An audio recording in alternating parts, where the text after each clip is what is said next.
မင်္ဂလာပါ e-sport ပရိသတ်ကြီးတွေရဲ့ဒီနေ့မေလ16ရက်နေ့မှာကျင်းပခဲ့တဲ့ PMGO S1 SEEA Final Day 2ကတော့မြန်မာပရိသတ်တွေအတွက်ရင်ကုန်စိတ်လှုပ်ရှားစရာလားအကောင်းဆုံးနေ့တစ်နေ့ချစ်ခဲ့ပါတယ်။ Day 1မှာရုန်းကန်ခဲ့ရတဲ့ရန်ကုန် Galacticos YG အသင်းဟာ Day 2မှာတော့တကယ်ကိုမုံတိုင်းတစ်ခုလိုဖျင်လာနိုင်ခဲ့ပြီး Chicken Dinner နှစ်ပွဲတောင်ရယူက ranking ဇယားပေါ်ကိုတရိပ်ရိပ်တက်လာခဲ့ပါပြီ။ကဲ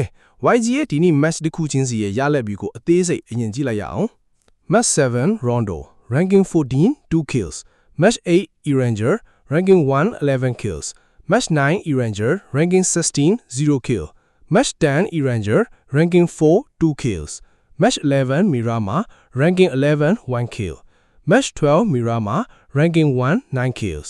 ပွဲစဉ်6ပွဲပြီးမှတော့ YG က overall ranking 8ပါရပ်တည်နေပါတယ်။ Day 2မှာတော့ Chicken နှစ်ပွဲစားပြီးအပေါ်ကိုတဖြည်းဖြည်းတက်လာနေပြီလို့တော့ပြောလို့ရပါတယ်။ဒီနေ့ YG ရဲ့ play style နဲ့ဘာတွေပြောင်းလဲသွားလဲ။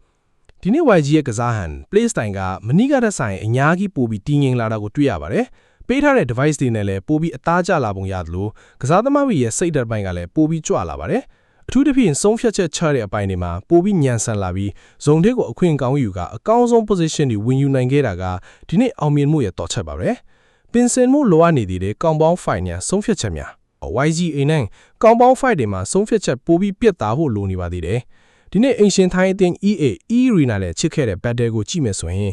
YG ဘက်ကအရန်လောသွားခဲ့ပါတယ်။ enemy ကို rush ဖို့ကြိုးစားတဲ့အချိန်မှာအနောက်က backup သေးကြမှာပါပဲအလောတကြီးတက်သွားခဲ့တာကြောင့် battle က fail ချင်ပါပြီးအမှတ်တွေပေးလိုက်ရပါတယ်။မနေ့ဖြန်ပွဲဒီမှာတော့ enemy ကိုတက်ပစ်တော့မယ်ဆိုရင် backup ပါမှာအချိတ်ဆက်မိမိရရှိမှတက်ပစ်ဖို့လိုအပ်မှာချစ်ပါတယ်။ champion မျိုးရင်းချက်နဲ့လက်ရှိအခြေအနေအဓိကအချက်ကိုပြောရရင် champion အထိမျောလင်းဖို့ကတော့လောလောဆယ်အခြေအနေကနည်းနည်းတော့ခက်ခဲနေပါသေးတယ်။ဘာလို့လဲဆိုတော့အပေါ်ဆုံးကအသင်းတွေဖြစ်တဲ့ PDR တို့ EA တို့ရဲ့ play style ကအရန်ကိုငြိမ်နေလို့ပါပဲ။သူတို့ကပွဲတိုင်းလိုအမှတ်တွေကိုတီတီငြိမ်ငြိမ်နဲ့သယ်သွားနိုင်တော့ကြောင့်သူတို့ကိုဖြုတ်ချပြီး champion လူဖို့ကတော်တော်လေးစိန်ခေါ်မှုမှာပါတယ်။ YG အနေနဲ့ champion ဖြစ်ဖို့ဆိုရင်ကိုယ်တိုင်ကပွဲတိုင်းအမှတ်တွေအများကြီးရရမယ်အပြင်အပေါ်ဆုံးကအသင်းတွေကလည်းအမှားတွေအများကြီးလွတ်မိပြီးတူးဆွန်းလိုမျိုးအခြေအနေမျိုးတွေဆက်တိုက်ဖြစ်သွားမှလား champion ဖလားကိုလန့်ကင်နိုင်မဲ့အခွင့်အရေးရှိမှာဖြစ်ပါတယ်။ဒါပေမဲ့ top 5 win ဖို့ကတော့ AAC အခွင့်အရေးရှိပါတယ်ခင်ဗျာ။အခုလက်ရှိ ranking က YG နဲ့ top 5 ထဲကအသင်းတွေကြားမှာအမှတ်ကသိပ်ပြီးမကွာဟာတော့ပါဘူး။တပွဲနှစ်ပွဲလောက် chicken ရပြီးအမှတ်ကောင်းကောင်းထပ်ရလိုက်တာနဲ့တင် top 5 ထဲကို AAC ဝင်သွားနိုင်တဲ့အနေအထားမှာဒါကြောင့်မနေ့ဖြန်နောက်ဆုံးနေ့ day 3မှာ